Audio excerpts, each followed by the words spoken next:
Настолько маленькие, что незаметные. Кто бы мог подумать, что это мелкое насекомое может быть высокоэффективным паразитом гусениц-вредителей. Габрабрака – название сложное, действие сильное. Лишь одна такая 3-литровая банка с ними позволит уничтожить паразитов на целых 5 гектаров культур. Россельхозцентр уже 2-й год практикует размножение этого этномофага.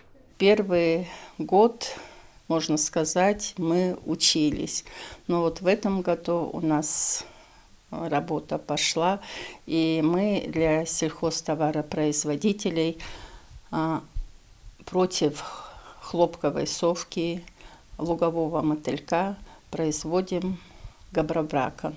Самка габрабракана находит гусеницу, парализует ее, впрыскивая в тело токсин, а затем откладывает свое яйцо, используя тело гусеницы в качестве няньки. Личинки питаются ее гемолимфой, от которой остаются лишь внешние покровы. Примерная продолжительность одного такого поколения от 9 до 14 дней. На сегодняшний день у нас здесь стоит материал для производства этого габрабракана.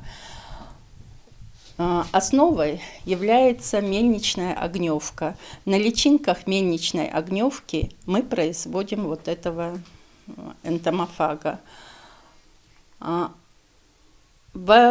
Еще с советских времен производили трихограмму габрабракана, и были хорошие результаты.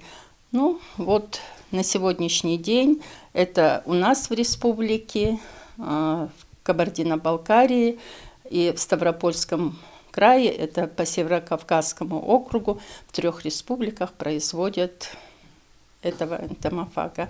Процесс размножения габрабракана сложная, а работа очень кропотливая. Здесь нужно следить и за комнатной температурой, и оказывать своевременное увлажнение. Сотрудники Россельхозцентра занимаются всем самостоятельно, начиная с подготовки субстрата, заканчивая собиранием каждого насекомого. Кстати, если в прошлом году этим самостоятельно занимался биотехнолог, то сейчас в этом помогает вот такой аппарат.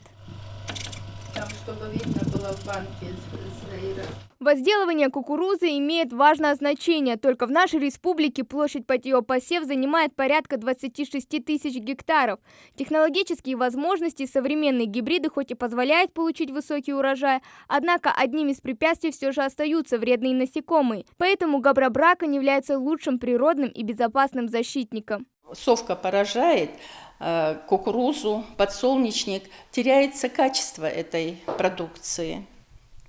Потому что проникает инфекция, патогены, и развивается фузариоз зерна, пузырчатая головня на кукурузе. Вот все это бывает. И, естественно, качество намного ниже становится. А если есть фузариоз, то это уже митотоксины, которые вредны для человека и для животных. Вот.